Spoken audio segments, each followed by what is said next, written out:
Profesora Diana, la primera pregunta pasa por saber cuál es su opinión respecto a las perspectivas que ha tenido la política exterior y la política internacional colombiana con la idea de ampliar sus horizontes hacia otras esferas y hacia otros espacios distintos a Estados Unidos y otros aliados tradicionales. Bueno, claramente se ve que desde el inicio del mandato del presidente Santos hubo un giro respecto a la política exterior colombiana. Y ese giro, además, en términos de la relación con nuestros vecinos, de la relación con Europa, con Estados Unidos y con Asia, pues es evidente. Eh, Respecto al pasado, sin embargo, no existe una política de Estado en materia de relaciones exteriores, no existen unos lineamientos claros, ahí son unas iniciativas, quizá algunas cuestiones ya muy específicas, pero no un programa integral. Mm, Sin embargo, vale la pena resaltar varios aspectos. Uno, el que se estén creando nuevamente embajadas. Desde el punto de vista diplomático eso es muy importante porque redunda en lo político. Embajadas que se habían cerrado o embajadas que no existían. Eso por un lado. Por el otro, el que Colombia sea miembro de organismos multilaterales que tienen o puedan llegar a tener algún impacto importante a nivel internacional, por ejemplo, la Alianza del Pacífico. Y cómo Colombia ha venido allí teniendo un papel junto con Chile, México y Perú, eh, y un acercamiento al Asia, un acercamiento a través del Pacífico. Eso también es importante porque ha habido ahí unas medidas claras, concretas, soluciones de visados, facilidades para el comercio, en fin. Sin embargo, eh, como no hay una política integral y como los lineamientos que se han venido dando no se vienen trabajando de manera, no se vienen integrando. El exministro Jaime Bermúdez Merizalde había emitido, producto de un trabajo conjunto con académicos y con gobierno, unos lineamientos en política exterior, ¿cierto? Pero ese es el tipo de iniciativas que siempre salen, pero se quedan allí y no hay quien recoja eso y quien capitalice esa experiencia o esos planteamientos que están allí condensados. Entonces volvemos a lo mismo, a que no hay una mirada de largo plazo, no hay una mirada integral. Y si a eso se le suma el que, si bien hay una iniciativa y un interés por parte del gobierno de acercarse hacia, no hay una conciencia de las dimensiones que eso tiene, en términos de la falta de conocimiento que hay, la falta de investigación que hay, la falta de vínculos y de relaciones que hay con el Asia, e inclusive la falta de eh, capitalizar la experiencia de nuestros vecinos en esa relación con Asia, como la experiencia mexicana, la chilena, la peruana, la ecuatoriana, la costarricense, inclusive experiencias más recientes que la nuestra. Los costarricenses en el 2007, por ejemplo, establecen las relaciones diplomáticas con China, pero van a una velocidad enorme. Como nosotros fuimos el 14º país de América Latina en establecer relaciones con China, es decir, nos demoramos, y venimos en un proceso lento. Los peruanos vienen en un despegue muy interesante en la relación con China. Los chilenos son los grandes visionarios en esa relación con el Pacífico. Los mexicanos tienen todo este background académico importante, que maestrías y doctorados sobre Asia se estén llevando a cabo desde hace ya varios lustros, décadas. Eso es fundamental, tener el conocimiento, promover la investigación, y eso en Colombia todavía no se ha dado como debería darse. Entonces, sumémosle a eso también la realidad palpable, evidente, de que nosotros no miramos el Pacífico, no lo consideramos parte de nuestra, casi que de nuestra geografía. Nuestra mirada es hacia el norte, nuestra mirada es hacia el Caribe, el Pacífico no existe. Buenaventura, prácticamente un puerto subutilizado, y cómo en ese sentido está todo por hacer. Y en una mirada interdisciplinar, en una mirada en lo político, en lo económico, en lo cultural. y por supuesto la importancia de fomentar un pequeño ejemplo, el aprendizaje de idiomas asiáticos en nuestros diplomáticos o en personas que tengan un papel importante en entidades que tengan relación con el Pacífico, eh, y de por sí la facilidad de generar esos vínculos con el Pacífico es muy importante. Hacer viajes, hacer los contactos, el contacto cara a cara es fundamental. Sin eso el proceso es demasiado lento. Colombia viene desarrollando acuerdos comerciales con países como Corea, Japón y recientemente se ha hablado de un TLC con China, idea que ha sido polémica por demás, contando también con la búsqueda del ingreso a la PEC, de la cual la Alianza del Pacífico es un paso. A partir de esto, Colombia se ha acercado a Asia solamente desde lo comercial, netamente en acuerdos económicos que no implican lo político, cooperación para el desarrollo, como si lo han hecho países como México, Perú, Venezuela y Chile. Y pues de esto es buena muestra que los líderes chinos no asisten o no vienen a Colombia. Esa es la primera pregunta. Y la segunda pregunta es cómo Colombia debe acercarse a Asia, cómo los países deben acercarse a Asia, desde lo político, desde lo comercial. ¿Qué opina usted? El acercamiento al Asia ha sido, yo diría, casi netamente comercial. Hay lineamientos, pero producto, además de iniciativas de la empresa privada, el sector privado se mueve, abre la relación, eso impacta lo político, pero de manera, digamos, muy marginal y muy específica sobre ciertos intereses claramente establecidos por el mismo sector privado, no como un lineamiento de política. Entonces no hay una política de Estado, hay una, digámoslo así, política comercial y eso por un lado. Eso entonces, por supuesto, muestra que en lo político no hay un interés. Usted bien lo ha dicho. ¿Cuántas veces han venido altos dirigentes o algún presidente chino a Colombia en los últimos 10, 20 años, 30 años? Y cuando han venido, inclusive el trato que se les ha dado no ha sido el mismo que el de mandatarios o altos funcionarios de otros gobiernos. Eso es un detalle que hay que hacerle seguimiento porque muestra cuál es el interés que tenemos y también eso hace que ellos perciban, bueno, quizá no hay suficiente interés por parte de Colombia, a pesar de que lo han manifestado y lo manifiestan de diferentes formas. Pero quizás la distancia cultural, todo tan ajeno, unos protocolos que son distintos, el trato personal es diferente, el idioma completamente otro mundo, entonces eso genera unas distancias.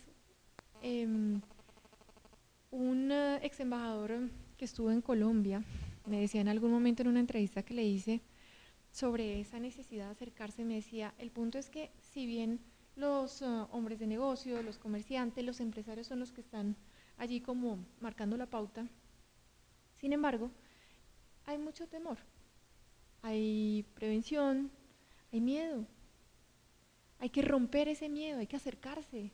O como lo decía el embajador de China en la inauguración de la cátedra china el semestre pasado, hay que botarse al agua, no importa que al principio no se sepa nadar, dándonos el consejo a los colombianos en ese acercamiento con China, pero es necesario hacerlo. Y eso ha sido muy característico del caso colombiano, comparativamente con otros casos.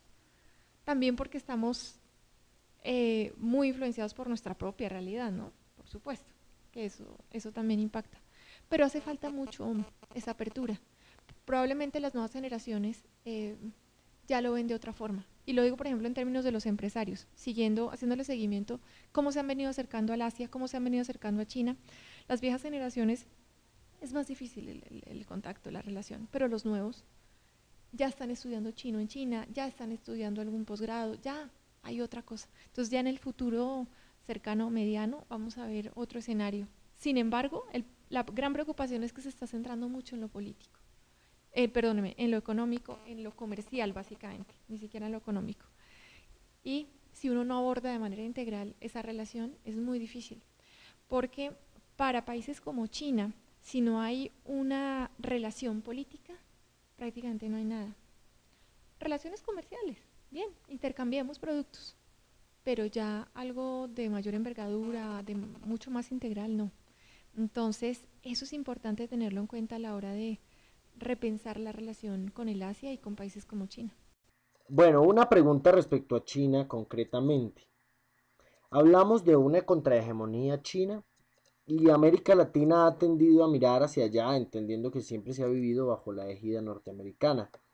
Pero ahora estamos viendo países que se han ido acercando a China rompiendo con la hegemonía norteamericana. A partir de todo esto, ¿se puede hablar de una contrahegemonía china para América Latina? Esa pregunta eh, es compleja porque, le comento, si bien está significando la entrada de un nuevo actor, dejémoslo como actor, en la escena internacional, eso no significa necesariamente que se plantee como un hegemón. Los mismos chinos no se lo plantean de esa forma, al revés, prefieren que no ser vistos de ese modo. Sin embargo, está reestructurando toda la relación.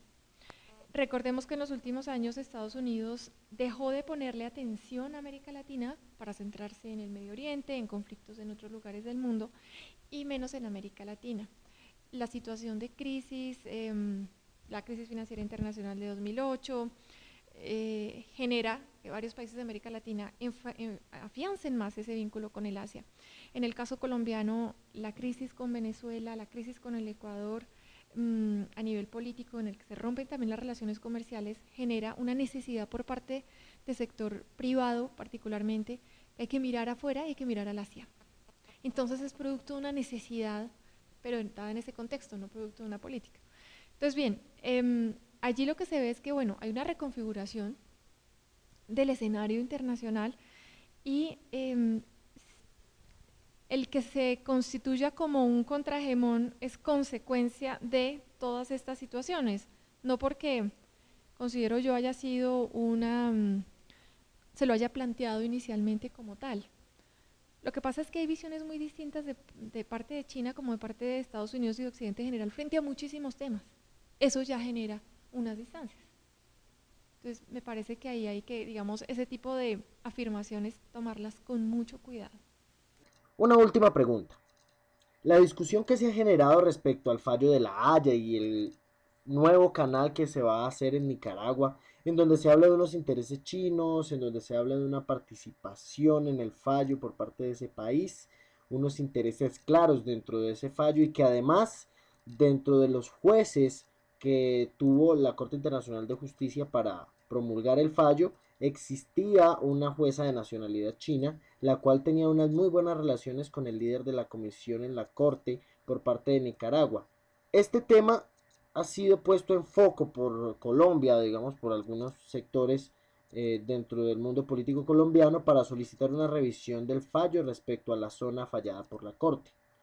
¿Cómo podría afectar las relaciones con China una afirmación como estas, de que existen unos intereses concretos sobre la zona y además que hay una parcialidad en la Corte, sobre todo por la participación de la jueza china? No, eso es delicadísimo, entre otras porque no hay un conocimiento real de la situación.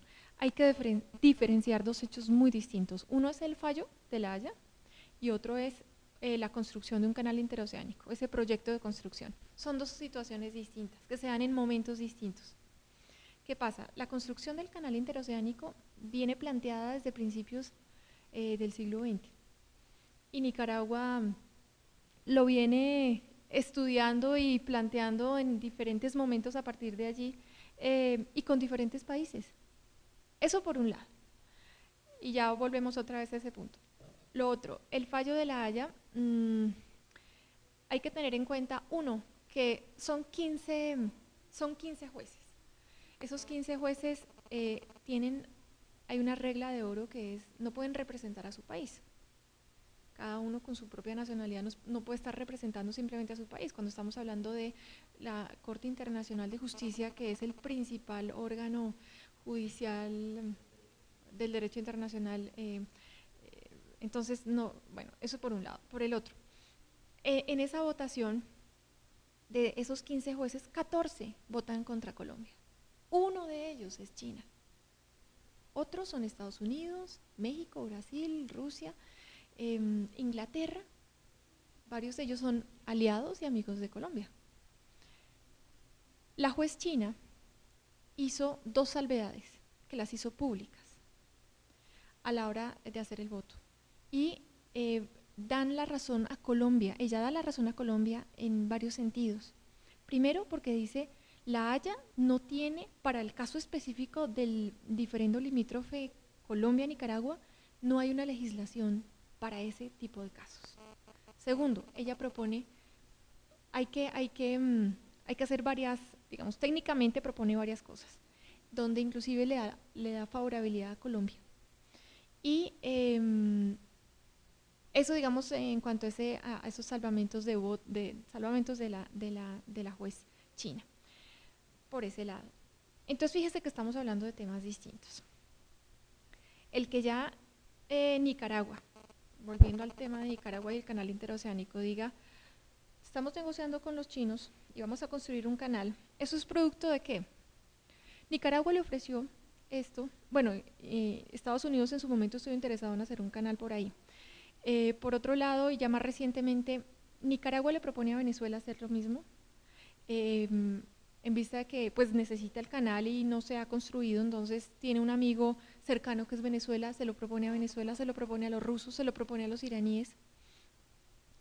Hay interés por parte de ellos, pero finalmente no se consolida nada, no se llega a ningún acuerdo ya concreto. Y mira a China. ¿Qué pasa? Hay que tener en cuenta que no hay relaciones diplomáticas entre Nicaragua y China. No obstante, se dice que pues, una empresa que tiene su sede en Hong Kong es la que realiza una serie, digamos, de visitas y hay un proyecto inicial con base en el cual se piensa hacer ese canal. El gobierno chino, unas semanas después, emite un comunicado oficial a través del Ministerio de Comercio, donde dice, ojo, las entidades o las empresas chinas que estén interesadas en ese proyecto del canal interoceánico con Nicaragua no pueden participar. Queremos abstenernos de esa situación en razón de que no queremos entrar en conflicto con Costa Rica, porque también hay una propuesta de hacerlo por cerca de Costa Rica, porque no tenemos relación diplomática con Nicaragua, en fin, ese es como el comunicado que ellos emiten. Vuelve y sale a la luz la idea de que, y el mismo presidente Ortega dice, no, pero ya esto se aprueba, y efectivamente el Congreso lo aprueba, la construcción del canal interoceánico con esta empresa china. Ahí va la cosa, pero lo que es cierto es que el gobierno chino tiene, digamos, esa posición que hasta el día de hoy la ha mantenido. Esta empresa es hongkonesa. Hong Kong es recordemos que Hong Kong durante cerca de 100 años estuvo fue colonia inglesa, y después de que se le devuelve a China, China dice, Hong Kong, mantengan ustedes exactamente su misma autonomía, su dinámica a nivel económico, al revés, vamos a aprender de ustedes dentro de la política de un país, 2 sistemas. Entonces eso da mucha capacidad de manejo, de juego, de maniobra de las empresas que están registradas en Hong Kong.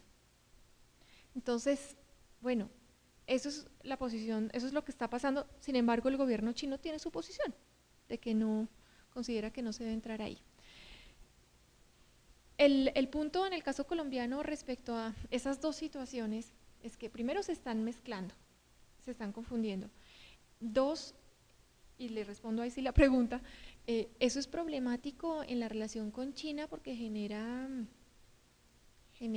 y es un ruido tremendo. Por supuesto que es importante saber finalmente qué van a decir los chinos frente a esto, porque igual, bueno, es una empresa hongkonesa, es una empresa china, pero hay que, teniendo en cuenta un poco la distinción entre Hong Kong y China, pero genera distancias y genera mucha sensibilidad, porque el imaginario que le llega al ciudadano de a pie colombiano es, no, los chinos entonces hicieron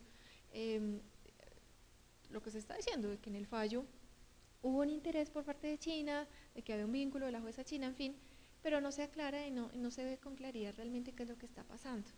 Y a mí me parece que ahí es cuando volvemos a la importancia de que desde la academia, desde la investigación, em, se den pronunciamientos y se hagan estudios frente a este tipo de situaciones, que lo que generan es ruido y desinformación y desconocimiento, cuando lo que se necesita es que haya un verdadero conocimiento de cómo es la situación, de cómo puede actuar Colombia allí, de cuál es la posición de China, cómo es esa relación entre China y Nicaragua cuando no hay relaciones diplomáticas, eso también qué implicaciones tiene, qué capacidad de maniobra tienen las empresas chinas finalmente cuando estamos frente a un Estado que se supone todavía es muy centralizado. Bien, todas esas inquietudes son las que también la academia debe, pienso yo, como encauzar y trabajar, desde que haya también un interés por parte del país en fortalecer el conocimiento sobre Asia.